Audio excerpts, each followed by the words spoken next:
Now, I'd love to say, you know what I'd love to say? I'd love to say, if you're a serial killer, why don't you send us your little texty chicksy tonight? Hey, Mousy! Here's, please, everybody, welcome Dr. Christian Bezuidenhout, who's a criminologist at the University of Pretoria. He's not a serial killer. No, I'm not. No, but that's what happens. You know what I mean? Because they just hear serial. He doesn't work at Kellogg's. No. They just hear serial killer, think, oh my God, he's a serial killer. And then they say, look at his hairstyle. That's what serial killers do. Do you know what I mean? I've got that. What kind of fridges do serial killers go for? What kind of fridges? Yeah, because I mean, I've done interviews about serial killers before, so I know. So you just nod your head. Defy. Right. Kelvinator. Which one? D-die. D-die. I've spoken to people about serial killers before, and it's all about their habits, right? They have a lot of habits. Right, Doc? Yeah, habits, but, you know, I think you must also look at some fantasies that they have before those little habits come out. There's first a fantasy, and it's in the subconscious, and somewhere it must sort of break through to the conscious level. And then it becomes something that, you know, behavior that we can look at. Behavior? Yeah. What are the chances that a serial killer could be watching us? And this is an honest question now. Yeah. I'm not trying to spook people out, but what are the chances that the mouse is a serial killer? I'm just kidding you. No. And you've studied a long time. You don't need stupid questions. What are the chances that a serial killer could be watching us on TV tonight? Very good. In other words, what is the percentage? Yeah, like how many of them are there out there? No, significantly less than anything that we are thinking. We look at all the murders.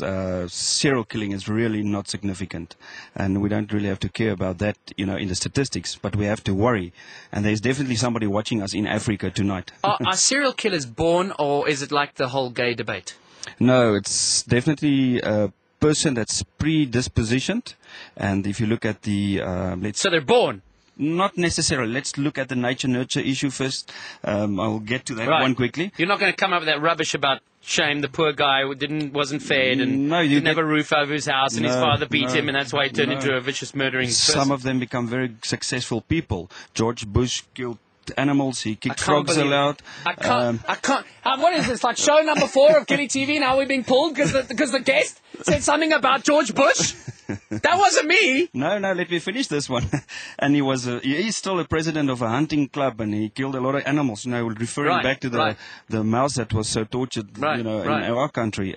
Yes, there's a lot of things that we can look at. There's a lot of poor people that did kick around frogs and, you know, dogs and cats, and they become successful businessmen. So now that you've perfectly led us into that, I mean, what are the chances of this? I mean, you know what I mean? Everything gets exaggerated. So the kid sent the mouse alight, and he ran around, and they're little bastards for doing so. Yeah. And they should have their bums kicked. But does that mean are you going to be hunting them soon? Look, the 3 things that we have to look at. Will you walk me to my car tonight? Yeah, definitely, no problem. 3 things that usually happens: animal cruelty, bed wetting, and fire setting. That's 3 characteristics that usually stand out with a serial animal killer. Cruelty, bed wetting, and fire starting. Yeah, especially with the children, and then all later on. All right, now, all right. We're going to take a real quick break real soon, but I must just tell you that I cannot confirm bedwetting. But I'll tell you this much, brother. I loved setting things alight, number 1. Yeah. Right? And number 2, I used to catch birds under boxes and shoot pigeons off roofs. Yeah. And are you crazy now? You look at it, and have you killed somebody? Will we know that? No. No, but I mean, that's pretty general. Yeah, it's general. That's the problem. But the media and people are shocked when somebody burns a mouse, or, you know, we look at the laboratories, what they're doing to mice and what they're doing to apes and things like that. So it's happening all the time. But when children do it, we sort of shocked and say, what is happening? But if you go back to your own childhood, you know, the boys, they shoot pigeons. So what are you saying then, very, very quickly, what you're saying then is that if you grow up and you have a perfect upbringing, right, nothing goes wrong, then you won't become a serial killer? Not necessarily. Remember, I said they're predispositioned, and there's a lot of factors that play a role. You know, abuse, sexual abuse. So there's no one thing that you can put your finger on? I wish I could say that, but absolutely no. You'd be catching them like left, right, and centre. If I could predict that, I would have been a very, very rich man. Real quick, because I just got to know this. Why is it that some places have more than others? Like, why don't we have lots? and America seems to have a lot. No, we've got a lot. I mean, if you look at Sitoli and Station Strangler, right. you know, we've got a lot. But Do we keep them in cages and put muzzles over their faces? No. But we've never had wackos that do the kind of like cannibal eating numbers or Jeffrey Dahmer's locking them, cutting them up and putting them into fridges and that kind of thing, right? No, we had serious things, but not that serious, you know. And I think you must look at the development of the country. You look at America, you know, you cannot really compare the development as such. And it's a very big country, a lot of people. But we do have serious sickos out there. As my good friend Freak used to say, thank you very much, Mr. Minister. We've run out of time. We haven't, though. We'll come right back with more from the serial killer. It's just gone after 9:30. Let's check out news detail here, please. Across Africa, this is GMN. Good evening. It's 9... Never mind. Let's start again. Not this chick again. Good evening. It's I'm 9:30 sorry, at I thought we were Gilly's getting news. Oh, you know? Clinics. Now she's got to San take stuff off Francisco, every time she Microsoft gets something Corp wrong.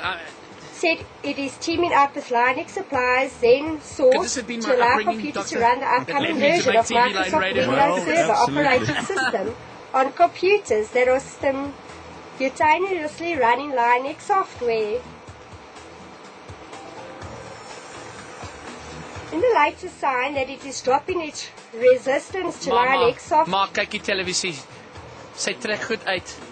As jy nou op die radio luister, dan moet jy weet Microsoft die of dame trek goed Redmond, uit. Jy moet gaan Washington kyk. is teaming up Vinnig. with Palo Alto, California-based Zen Source to compete with double. You're not very good, sweetheart. Come on, take something else off. Come on. Not even the mouse likes her. The mouse is sleeping. I mean, check.